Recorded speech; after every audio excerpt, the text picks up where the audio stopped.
Hi guys, it's Cassie here from Modern Marketing Spark. I'm here with Amanda. I'm going to turn the camera around in just a second. We've got a couple of minutes to go, so let me introduce Amanda. Hi. Hello there. So Amanda's, yeah, that's brilliant. Amanda's on Zoom and I'm live streaming through Facebook. So let's just make sure you're nicely centered. Yeah. Because I find with Facebook Lives, it takes a couple of minutes for them to find people and for people to find where you are. So the weird. I pressed record, so I'm recording it now. Oh, brilliant! What's your group so I can quickly find it? Modern Marketing Club. So do say hi when you join the call, because I know Amanda would like to say hi and I'd like to say hi. The more interaction, the better. I know Amanda loves lots of questions. Yes. Yeah, I can see. Oh, isn't this hysterical? I'm like, oh, I can see myself. Oh my god, that's so funny. Well, the funny thing is, I can see myself on the top of your screen, even though I'm trying to focus on you. And can you see that? Yes. That's really weird. It's like looking through the glass, isn't it? Alice through the looking glass. Yes. Okay, well that's great. So have we got anybody on it at the moment? We've got one person so far on Facebook. A lot of people, though, this seems to be school run time, so a lot of people have asked for the replay. So I think we're going to get a big audience on replay. Oh, we're getting some Facebook love. Ooh, bring the love into the room. Who's sending Facebook love? Say hello so we can thank you. Hello, thank you for the Facebook love. Amanda, what time do you make it? I think... Oh, there we are. I think we're nearly ready to get started. Oh, brilliant. Okay. So welcome if you're joining us from the Modern Marketing Club or the Modern Marketing Spark Facebook page, or if you're here with us, hopefully we'll have some people here live on Zoom. And I'm here with Amanda Ruiz. Hi, Amanda. Hello there. Thank you so much, Cassie, for inviting me here. Well, thanks so much. To be on your double whammy, Zoom and Facebook Live. That's isn't it? Well, thanks for being here. I'm really excited, actually. So I've had a sneak peek of your content. It looks amazing. Shall I quickly just introduce you and tell people how we met? So Amanda is an amazing PR lady. She's going to introduce herself in a second. Yes, I think the speaking a little bit. Is it gone a bit fuzzy? Amanda and I have been in the same face groups probably for quite some time now, but we've never actually met. And then we were both at Taki Moore's $1 Million Coach program in London, I think in September, October last year. And we finally met in person for the first time, which was brilliant. So Amanda's even cooler in real life than she is on Facebook, guys. So you heard it from me. So Amanda, thanks so much for being here and for sharing your PR tips. Really excited to learn how to get visible in the press. So over to you. Well, thank you so much for that intro, and you're also a lovely, cool chick as well. We had a lovely dinner together, and we really got on well. I like your sense of humour. That's what I like about you, Cassie. You've got amazing entrepreneurial sparks going on. So what I'm going to do now is share the screen, because I've got a bit of a presentation to show. Here we are, share screen. I just have to do this whole process, make sure it all works, and then we can get going. So here we are. Right, there you go. So Cassie, just to check, can you actually see that okay? Yeah, I'm just trying to... I wish I could zoom my camera in a bit there. I think that's... Yeah, no, that's good. Oh, brilliant. Yes, I can see that. Yeah. Excellent. Okay, brilliant. I can see that as well. So, thank you very much, everybody, for joining. I'm just going to literally... I've got so many tips all over the shop. But actually today, Cassie just wanted me to give 3 killer tips on how to become visible in your industry. So I'm just going to go straight for it, but I'm just going to give a quick intro about who I am, just to start off with. And also what you're going to learn by hanging around are, as I've just mentioned, the 3 critical steps you must take so that you can become your own company's awesome PR guru. Many times I hear clients, they come to me because they've tried PR agencies. I actually did that when I was running my own business. And do you know what? The entrepreneurs have most success. We all have most success when we actually pitch our businesses to the press themselves as opposed to via PR agencies. And at the end, I'm going to show you my 7-step process on how to pitch to the press. And you can have that as a free giveaway as well. So hang around. It's only 2 minutes. It's a power half hour. So a quick intro about me. I started off life as an entrepreneur aged 8. I used to sell guinea pigs in the town hall in Bridgnorth, and that was when I first smelt money and selling a product that people wanted. I just loved doing that. And then I discovered that actually, when I had my first child, Felix, he was born, my husband is Peruvian, I set up a luxury knitwear brand, and I started selling knitwear produced in Peru. And that's where I managed to secure masses and masses of press coverage. And then I became christened as the ultimate door opener, because I then opened a boutique PR agency and helped people get into the press, into magazines they've only ever dreamt of getting into. So it can be life-changing when you actually do get yourself into the press. I've also been a Sherry Blair Foundation mentor. I mentored a fantastic interiors designer over in Pakistan, and that was an amazing experience. She managed to rocket boost her business. So it's brilliant, and I love it. And I'm now PR expert for entrepreneurs. So I had my first taste of PR with my mum's business. That's me when I was 20 or whatever. That's my mum. Role reversal now. I'm now 46 and I've got a young child, but she's not quite that age. But my mum's business was turned around one day when she got a feature into the Daily Mail, and it was mail order. There was no email or anything like that. So she literally got 8 sackloads of letters coming through to our family cottage. And the postman used to complain that he was getting a bad backhand to lug all these letters through. It was amazing. So if anybody can get into the press and get some form of coverage, it really will be helpful to your business. My mum produced all these beautiful glossy catalogues and books, and I actually featured in some of them. I helped source the beads. So that was a really interesting way. I then, went to uni and graduated, all the rest of it. Had my baby, and as you can see, I set up this lovely knitwear range selling, alpaca from Peru, from Arequipa. I loved running that business, and I knew the first thing I needed to do was to get into the press, because how else? You spent all your blood, sweat, and tears, getting a beautiful logo, finding your stock, doing the market research. Yes, it's a business which is viable, it's a good business, but hey, hang on, the last piece in the jigsaw puzzle is to get the eyeballs onto your product. And mine was a website, and I needed people to click and buy. So I managed to get myself into Vogue, Marie Claire, OK Magazine, Time Out.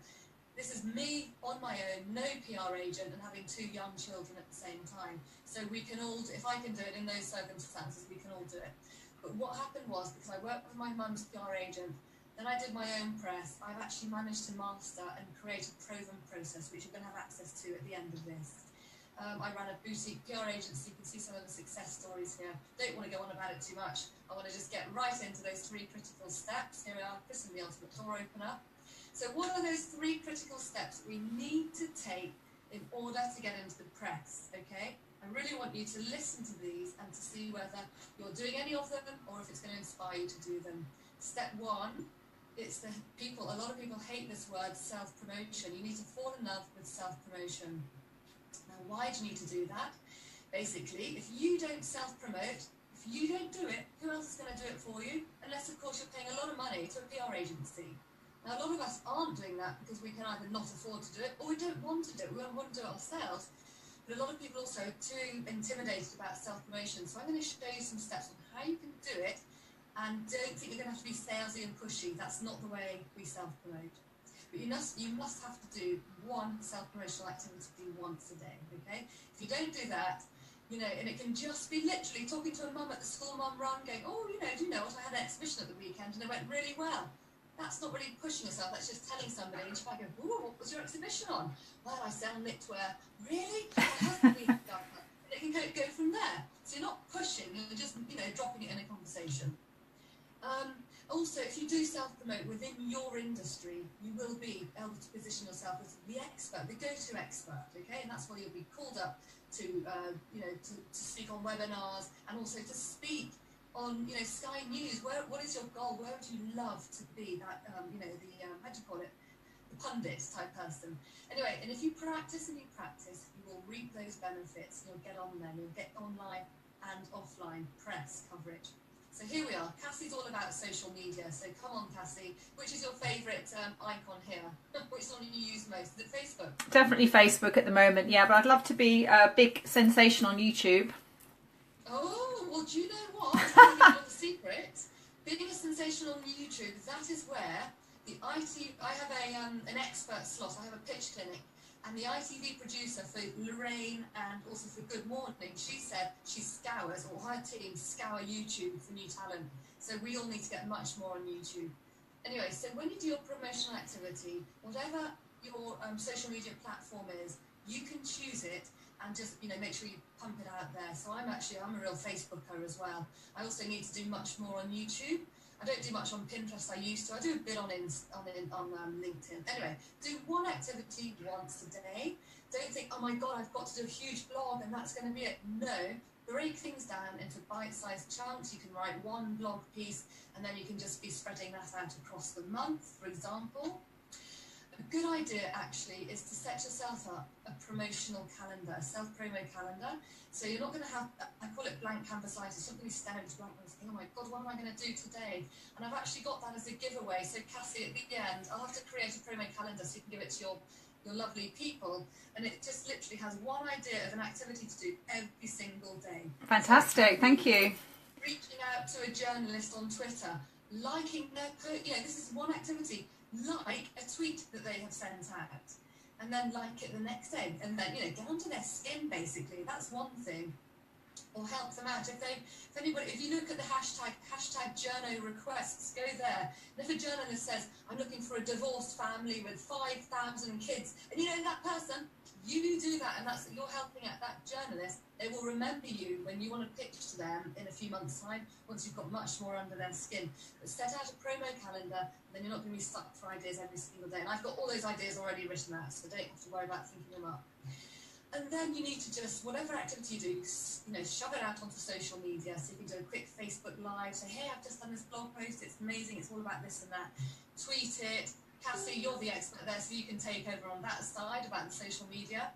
And then just remember the 80-20 rule, okay? So self-promo, it's not icky, it's not pushy, it's not salesy. This is what it is.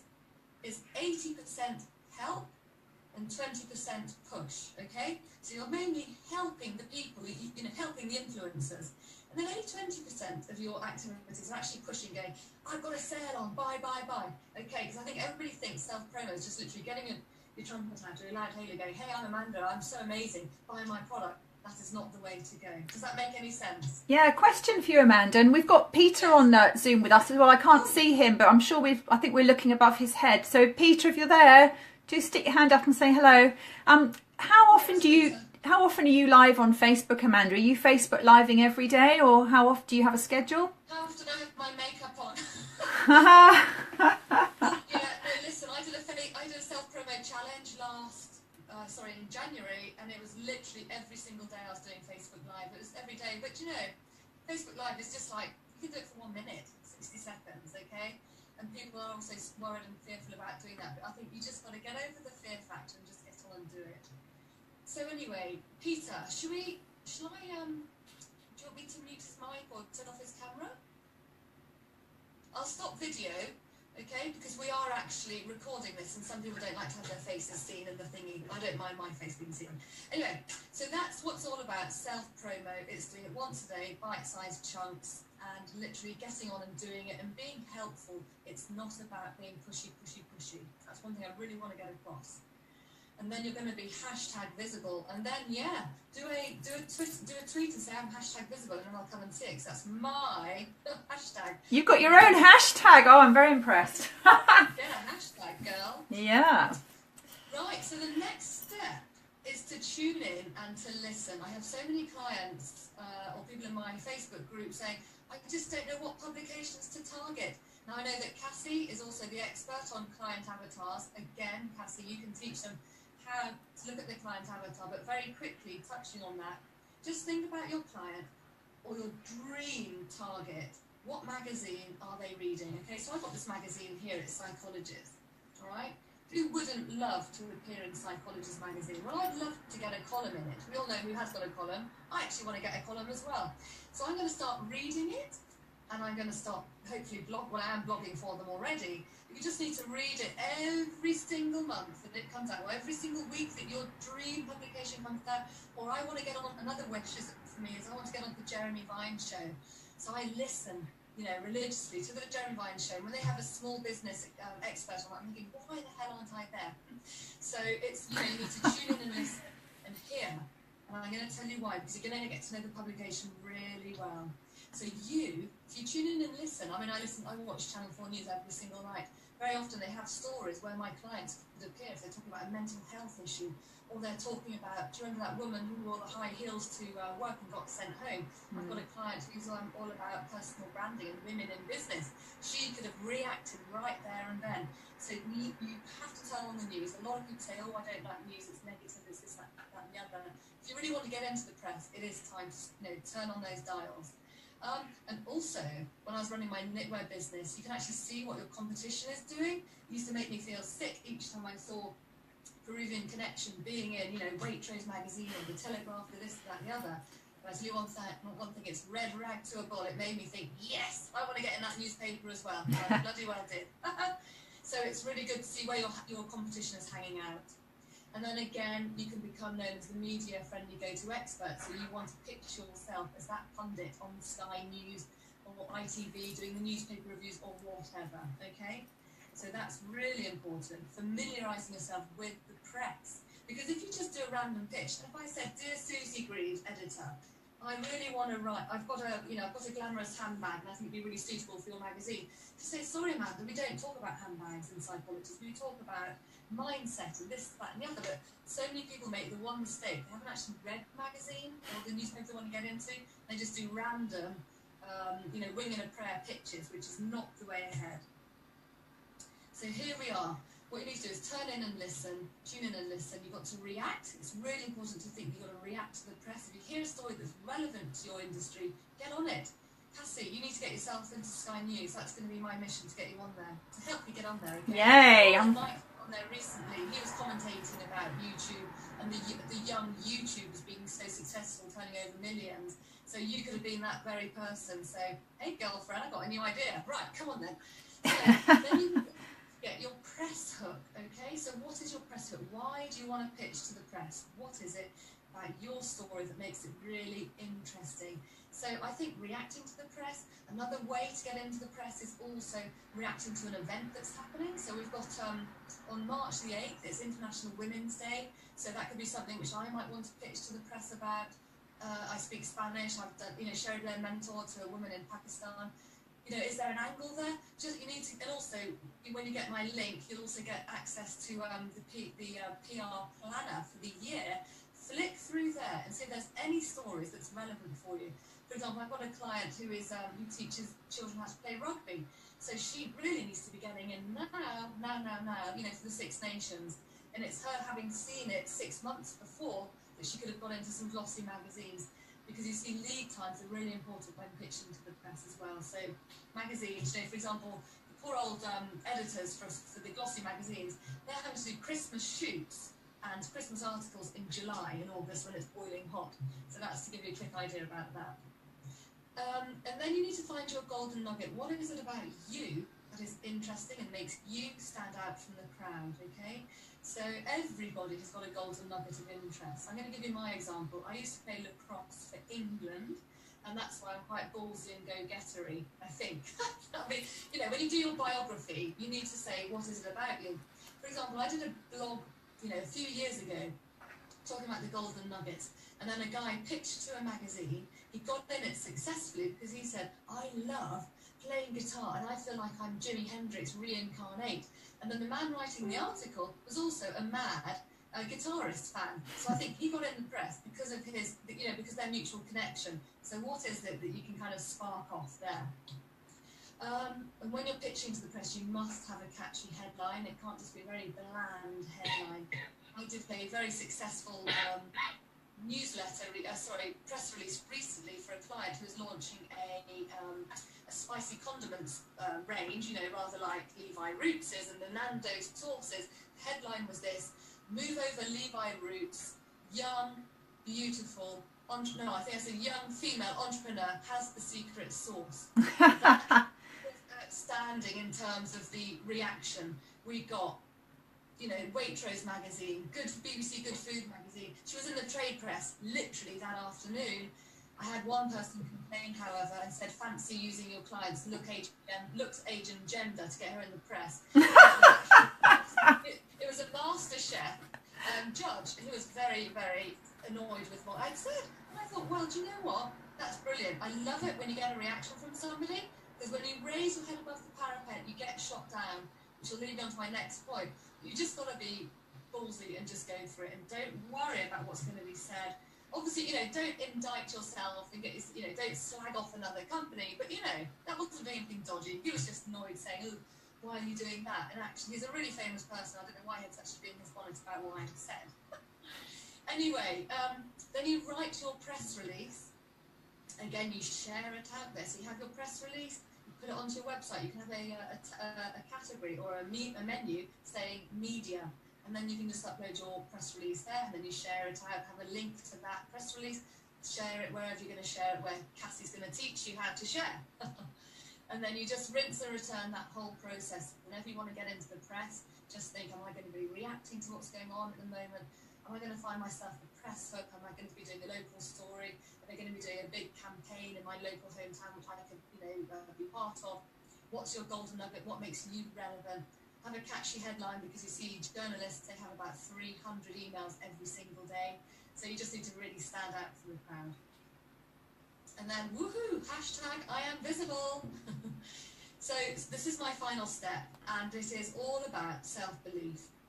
And you might be thinking, oh my goodness, I haven't got the self-belief, I don't believe in myself. But you know what? You've been really brave setting up your business.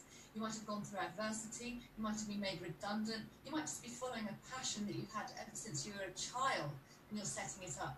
And you want to be putting bread on the table for your family. So when I first started doing doing my press for my business, when I was running it with my very small children, I used to get a lot of rude people saying, oh, I don't like the styling, I don't like the hair and makeup you've got in that catalogue. And then you call up somebody else, another journalist, and they go, oh, I love it, I want to feature you. You're going to get lots of knockbacks, but actually one knockback makes you come up stronger. I promise you that's the case. If you watch The Voice, these poor people who are rejected, and then they come back a few years later, they go, that was the best thing that happened to me. So I think getting a few knockbacks is actually quite a powerful thing. It sounds weird, but it is true. So why do you need to have the self-belief? Because again, if you don't up the ante, who else will do it for you? It's like doing self-promo. Who else is going to do it for you? If you don't believe in yourself, who else will? All right? Now think about what is your big why and what is driving you to do what you do. It's really important to understand why you're doing it. You can just have a post-it note on your wall in your office going, I'm doing this to put my boy through university. I am doing this, I want a luxury holiday with my husband. Whatever your big why is, that's going to, you've got your post-it note. Have that big why, and it's going to inspire you. You can even have your vision board on your laptop. My big why is I want to have a turquoise Discovery Sport Land Rover. How materialistic am I? Very. But anyway, whatever. Now, I obviously want to help my family have a much more affluent life, blah, blah, blah. What is it that drives you? And then also, when you're pitching, when you are going to be speaking to the journalists, it's not all about doing email pictures. You need to pick up the telephone. And if you pick up the telephone, hello, it's Amanda. They're going to go, whatever, I'm on deadline, I don't want to hear from you. You're like this, hi, my name's Amanda Ruiz. I teach entrepreneurs how to get into the press. And do you know what? I want to react to this story. If you do it with cojones, you will be much more listened to than being a bit more cowering, okay? So that's that. Oh, so here we are. So here's me or you. You need to believe in yourself and have a vision of where you want to be seen, which magazines, which publications, what are your dream publications you'd love to be seen in. And even Cassie, maybe you could ask the people on the Facebook Live to actually write down their dream publications. That would be brilliant. Yeah, guys, type in the comments. We've got viewers. Type in the comments. Where would you like to be seen? Which publications, or which TV stations, or which radio stations? Yeah, so type in. Which newspapers? You have a vision board, or you have it in your mindset. You can switch up your mindset. I really want to be seen here, and I'm grabbing this in my magazine. Here we are. Oh, excuse me. What is it? Glamour. Okay, I really want to be seen in Glamour magazine, so I need to get to know it really well, but it's going to be on my wall. This is what I do, actually. I get crushes on magazines or I literally do, and I don't rest until I've got them in my sights. I'm there. I'm currently pitching to a big bank at the moment, and I'd love to get in there. So, you know, you just have to have the vision and go for it. Switch up your mindset and then practice. You know, just say, okay, I want to get in. And if you get the knockbacks, just don't worry. It's human nature to get knockbacks, but actually you will reap the benefits, okay? And you'll have that success. So even if you have somebody, and I had this woman, she was so rude to me because I was running my knitwear business on a shoe string, and I did a photo shoot. I literally sourced a model off the street, a very pretty girl. I said, can you model for me? She says, yeah. She did her own makeup and hair, and then photographed it, got another woman as well to be the model. And then this, the fashion journo said to me, oh, did you do your own hair and makeup? She was so rude about it. And I said, yes, I did. Well, we don't want to speak to you. So I put the phone down and I went upstairs and I folded clothes. I never do things like that. I'm never really domesticated. And it was just my thing to kind of calm down, get out of that space. I then went back downstairs, picked up the phone to another dream publication, and she said, yes, I'd love to feature you. So please don't be put off by potential knockbacks. And then you can rinse and return the whole process, and then you can become visible.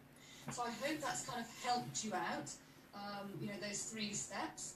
So there you go. And what I'm going to show to you is this proven process, and you can have this checklist. So I'm going to show you. My proven process is what I do to get myself and how I teach my clients to get into the press. It is this: finding your press hook and your golden nugget. What is it about you that it's interesting? Why are you approaching the press? You can't just go to the press these days with a new business launch. They're not interested. They need to have a lot more interesting human angle stories behind it. You must research your customers, your clients. So with Cassidy's help, you can find out your client avatars. Research up to 3 to 10 journalists, the dream journalists you'd love to approach. Then also research your competition. So, you know, who else is doing very similar things to you? See what they're doing. Sign up to their newsletters and see what they're doing and see where you stand out. Then you need to fix together your press toolkit, and it's very simple. That's if you sell physical product, get your samples together. Make sure you've got some professional head and shoulders shots. Make sure that your website is up to date and literally got a telephone number at the top of it. So if a busy journalist wants to call you up, they can literally find you there, and then it's so important. Those are the things.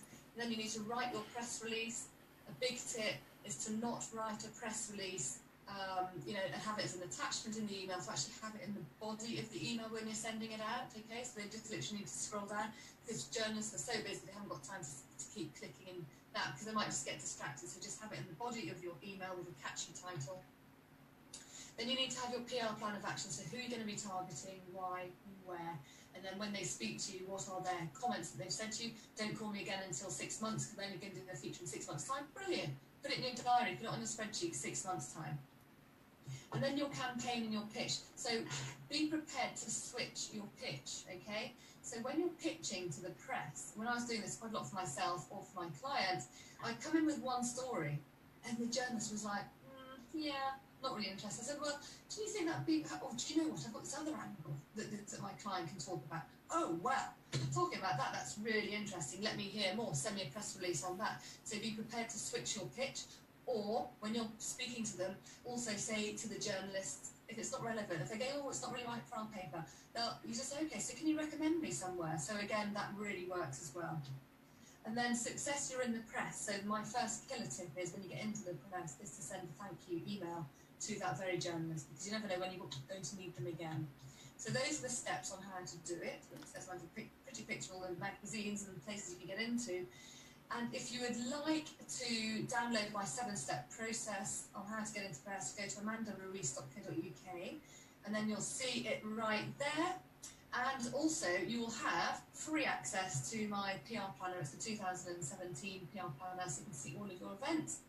And I reckon I've got 4 minutes, Cassie. How good was that, rushing through? I know, I was going to say, you've covered so much, Amanda. That's absolutely brilliant. Now, can I ask a couple of questions? Yes. And thank you so much for sharing your planner and your tips and your process. It's absolutely brilliant. Just so much value. I know people are going to absolutely love this. And it's, this is evergreen too, isn't it? Because it's not, the press isn't a fad. The press isn't going away.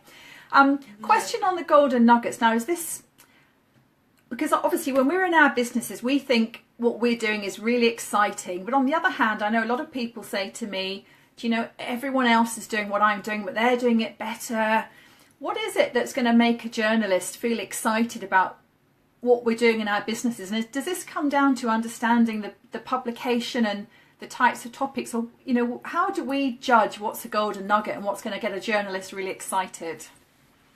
So golden nugget, I'm going to tell you about a golden nugget. It is something about you that all your family knows about you, which actually is so boring because they all know about it. I used to be a goth, let's say. That's a golden nugget as well. Let's say Adam Peaty, the guy who won the Olympics in gold. Do you remember? I kept on hearing it on the radio and the news all the time. He was scared of water. He had a fear of water, and now he's a gold award winner, a gold Olympian. You know what I mean? So that was a golden nugget about him. Okay, so that's a really famous person, yes. But what is it about you? What did you used to do, Cassie, yourself when you were a child? I mean, I used to design posters. I'm obviously going to be going into advertising. So look at these posters here, which I've designed. That's a bit of a golden nugget about where I was and where I've got to. There will be golden nuggets, but I'm going to give you one killer tip from Harriet Minter. This is her. She's a journalist, amazing journalist, who comes onto my pitch clinics. She said there are thousands and thousands of coaches out there. But do you know what? If you do something which is quite interesting and quite different, that's when I'm going to sit up and listen. So she had a woman who approached her, who was a coach. He goes, yeah, I'm a coach. Yeah, okay, yeah, tell me about your coaching. Well, what I do that's different is every Sunday morning we go on, we accumulate on Hampstead Heath at 4 a.m. in the morning, and I get my clients to go on all fours and howl like wolves for 5 minutes. And that is what we do. She goes, oh my God, I just love that story. That is so out there and so wacky and so different. That's your golden nugget. That's the thing which captures her attention. Everybody has got something that they do or they do was different. My very famous story, which I always quote, is I had a client who runs a luxury B&B in Newmarket, and I discovered when I went there that she used to be a food stylist, photography food stylist, and an ex-professional chef. But the biggest golden nugget of all is that she used to prepare Sir Terry Wogan's omelette before his breakfast show every morning. She thought it was really boring. Claim to fame, yeah. Yeah, so a golden nugget can also be, if you rub shoulders with somebody famous, that could be a golden nugget as well. So it can be a personal thing about you rather than, I was thinking it was something about your business, but it's more about you as a person and your experience or human interest. Right. Yeah, people want to know about you, what's your adversity. Did you leave your high-flying, very well-paid salaried job as a lawyer, high-flying lawyer in London and set up, selling cakes? Why? Well, because you had a heart attack, you died twice, and you've got 3 children. You know what I mean? They like to know the shit that goes on in people's lives. The phoenix from the ashes. Excuse my swearing. Yeah, no, brilliant. Thank you so much, Amanda. I know we're just about out of time, but that is absolutely fantastic. Any questions from anybody? Everyone's been very quiet and shy, so we need to get these people up and out and loud and proud and ready to go in the press. Any questions for Amanda, because she's here live? She's got masses of value. Lots of people I know are asking for the replay because of school run time, but this is your golden opportunity to ask Amanda any questions that you have. I think there might be quite a few in the Facebook group thread afterwards, actually, Amanda, so I'll make sure those get... Just tag me and then I'll answer those questions, don't worry about it. But I think my FAQ really is which publications to target. So my FAA is work out who is your client, where do they hang out, what magazines, what papers do they read. I go to London all the time, so I'm always, getting the Metro and always getting the Evening Standard. So if I was selling to me, I'd want to get myself into those magazines, those newspapers. So just think about where your client hangs out, and then you've got to get to know. Oh, we've got a question here. Hang on a second. We've got one on chat. I never thought of the press at this stage, but maybe I need to reconsider once we've... Oh, this is from Bobby. Oh, hi, Bobby. See the chat or not, Cassie? I can't. I think this is... Bobby's on Zoom, not on Facebook. Okay, so he said, I've never thought of the press at this stage, but maybe I need to reconsider once we've launched, Cassie. So, Cassie, do you know Bobby? I presume you do. I do. Bobby's in my coaching program, How to Shine Online, yes. And Bobby's actually launching a disruptive new product, which I'm not going to give any spoilers, but Bobby, I think that would be fantastic. And I would definitely start by having, downloading Amanda's tips, and let's add that into the mix, definitely. Oh, I like the sound of a disruptor. I love it. I used to be, like I said, a punk goth, and I was very disruptive in my school. So doing something that stands out, Bobby, is great. I don't know what you do, but I'm excited now. Sounds interesting. Yeah, fantastic. Brilliant. Thank you so much, Amanda. I'll ping any questions over to you, and you're in the Modern Marketing Club, so we can obviously follow any conversations on there. And do please just tag me, and then I'll make sure I get the alert. Yeah, absolutely. And please do come and post your links in there as well, so we can all download your freebies. Brilliant. Thank you so much then, and I'll speak to you soon. Thank you so much. Thank you. Bye-bye. Take care. Bye.